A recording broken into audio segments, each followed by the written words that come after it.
তার বিরুদ্ধে তারা অত্যন্ত জোরালো যুক্তি উপস্থাপন করেছে। তো আমি তাদের কথা আরো শুনতে পারলে আমি সমৃদ্ধ হইতাম, আমি নিশ্চিত আপনারা সমৃদ্ধ হইতেন। তো আমি চিন্তা করতেছিলাম আমি কি বলবো, তারা এত সুন্দর সুন্দর কথা বলছে, এত গুরুত্বপূর্ণ কথা বলেছে।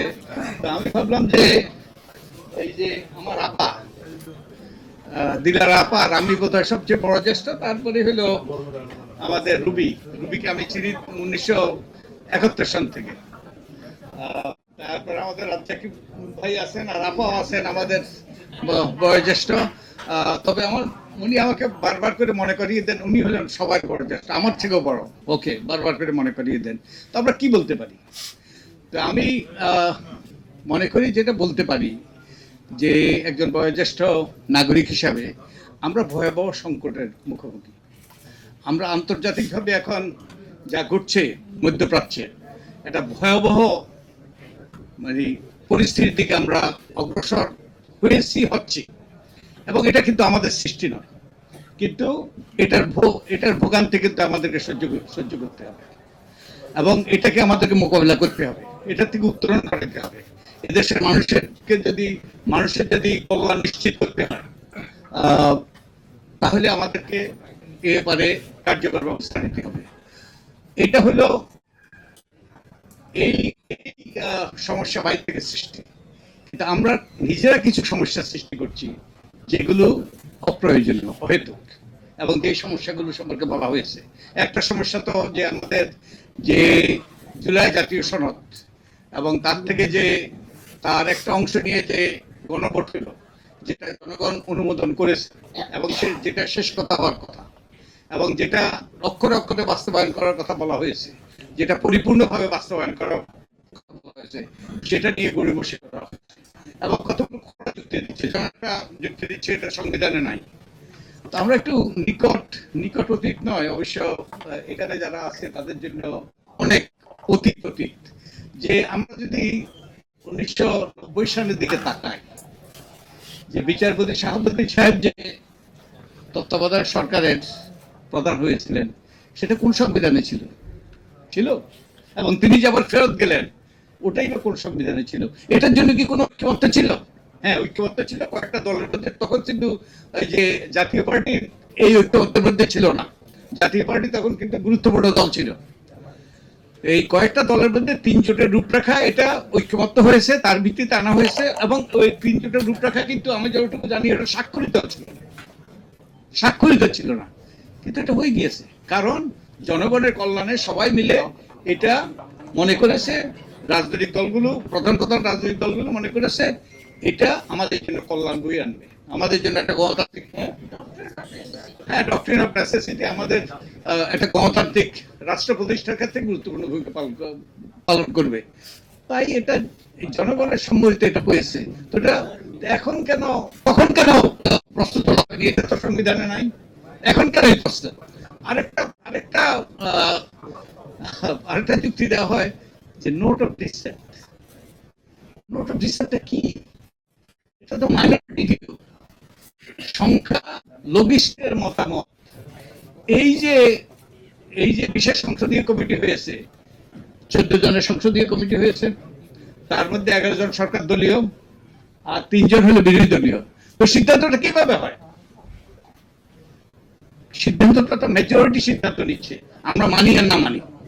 তো এটা তো আমাদের ঐক্যমত্য কমিশনে যে সিদ্ধান্ত হয়েছে সে মেজরিটি ভিউ, আর যেগুলো নোট অফ ডিসেন্ট দেওয়া হয়েছে ওগুলো হলো মাইনরিটি ভিউ, এবং মেজরিটি ভিউটাই গ্রহণযোগ্য, ওটাই সিদ্ধান্ত, ওটা নিয়েই গণভোট হয়েছে, ওটাই জনগণ অনুমোদন করেছে। এখন এইসব ঘোড়া যুক্তি আমার কাছে পদবেগ মনে হয়, এবং আমি আর বলবো না, অনেকেই বলবেন যে এই কথা আমি বলতে চাই জোর দিয়ে। আজকে আমরা যে সংকটের মুখোমুখি, একটা হলো বহির্বিশ্বের সৃষ্ট সংকট, যার ভয়াবহ প্রভাব আমাদের উপর পড়ছে এবং পড়বে, এবং যেই সংকটগুলো আমরা সৃষ্টি করছি, যে গণভোটের রায় নাকচ করে দেওয়ার কিংবা এটা নিয়ে টালবাহানা করার, এবং যে অধ্যাদেশগুলো যে সরকারের স্বচ্ছতা জবাবদিহিতা নিশ্চিত করবে এবং মানুষের কল্যাণ বয়ে আনবে, সেগুলো বাতিল করার চেষ্টা করছি কিংবা সেগুলো নিয়ে গড়িমসি করছি। এগুলো আমাদের এই সংকটকে আরো ঘনীভূত করবে। তাই আজকে আমাদের সবচেয়ে দরকার ঐক্য। যে ঐক্যের মাধ্যমে, তোমাদের এই সকলের ঐক্যের মাধ্যমে, আমাদের এই তরুণদের নেতৃত্বে যে এই ঐক্য গড়ে উঠেছিল, সেই ঐক্যের মাধ্যমে আমরা স্বৈরাচারী ব্যবস্থার পতন ঘটিয়েছিলাম। একটা নতুন ভবিষ্যতের কথা আমরা সেদিন চিন্তা করেছিলাম, স্বপ্ন দেখেছিলাম। তো আজকে এটা ভঙ্গুর হতে যাচ্ছে। আমাদের মধ্যে যে অনৈক্য এবং অহেতুক অনৈক্য, বিশেষত আমরা যারা নিজেরা সৃষ্টি করছি গণভোট নিয়ে গড়ে বসি এবং একই সাথে এই অধ্যাদেশগুলো বাতিল করার মাধ্যমে। তো আমি একজন বয়োজ্যেষ্ঠ নাগরিক হিসাবে আমি অনুরোধ করতে চাই সরকারের কাছে, সরকার দলীয় সংসদ সদস্যদের কাছে, যারা নীতি নির্ধারক তাদের কাছে, আল্লাহর ওয়াস্তে সৃষ্টিকর্তার দোহাই দিয়ে অনুরোধ করছি, আপনারা এই জাতির মধ্যে ঐক্য সৃষ্টি করার চেষ্টা করুন, অনৈক্য নয়। এই ভয়াবহ মুহূর্তে আজকে আমাদের সবচেয়ে দরকার ঐক্য। যেমনি ভাবে আমাদের ঐক্য দরকার ছিল সেই হাসিনাকে বিতাড়নের জন্য, আজকে আমাদের এই ভয়াবহ সংকটগুলোকে দূর করার জন্য আজকে আমাদেরকে আবারও ঐক্য সৃষ্টি করতে হবে। এবং তার মাধ্যমেই কিন্তু আমরা সামনের দিকে এগিয়ে যেতে পারবো এবং আমরা ভালো অবস্থানের দিকে যেতে পারবো। আর তা না হলে কিন্তু আমরা আবারও সেই সংকটের দিকে যাব এবং যার ভয়াবহ পরিণতি শুধু জনগণকে ভুগতে হবে না, জনগণকে আমরা সবাই ভুগবো এই পরিণতি, এবং ক্ষমতাসীন দল যারা আছে তারাও এর পরিণতি ভুগবে। তো আমি আশা করব যে আমরা ইতিহাস থেকে শিক্ষা গ্রহণ করব। এবং আরেকটা কথা আমি বলছিলাম গতকালকেই, দুটো কথা বলছিলাম। একটা হলো যে এটা কি এই 2/3 সংখ্যাগরিষ্ঠতার অভিশাপ কিনা, দি কার্স অফ দ্য 2/3 মেজরিটি। হ্যাঁ, সংসদীয় স্বৈরতন্ত্র। তারপরে আরেকটা হলো আমরা পুরানো পথে হাঁটছি এবং পুরানো পথে হেঁটে কিন্তু নতুন গন্তব্যে পৌঁছা যাবে না। তো আমরা কি আসলে পুরানো পথে হাঁটছি নাকি উল্টো দিকে হাঁটছি?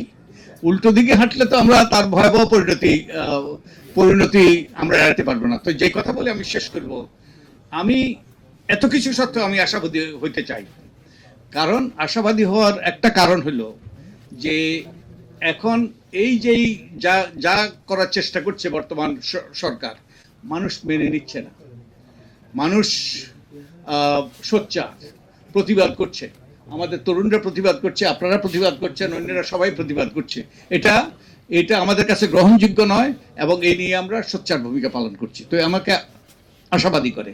যেমনি ভাবে যে 5ই আগস্টের আগে ওই যে কোনো বাধা তার রোধে নাকো পথ কেবলই সম্মুখে চলে, কোনো বাধা তার রোধে নাকো পথ কেবলই সম্মুখে চলে, এইরকম মানসিকতা, এইরকম দৃষ্টিভঙ্গি দিয়ে আমাদের তরুণরা আমাদেরকে নেতৃত্ব দিয়েছে। আমরা তাদের পাশে ছিলাম, তাদের সাথে ছিলাম। আমরা মঞ্জুল বক্সেতে পৌঁছেছি, সাফল্যে পৌঁছেছি। তো আমি আশা করি যে আমরা এই আমাদের সোচ্চার ভূমিকা রাখবো। আমরা যেখানে আছি, যে অবস্থায় আছি, আমরা সবাই আমাদের অবস্থান থেকে যে আমরা সোচ্চার ভূমিকা রাখি এবং আমরা প্রতিবাদী হই। আমরা সত্যের পক্ষে, ন্যায়ের পক্ষে, মানুষের অধিকারের পক্ষে এবং একটা জবাবদিহিতামূলক গণতান্ত্রিক রাষ্ট্র প্রতিষ্ঠার পক্ষে।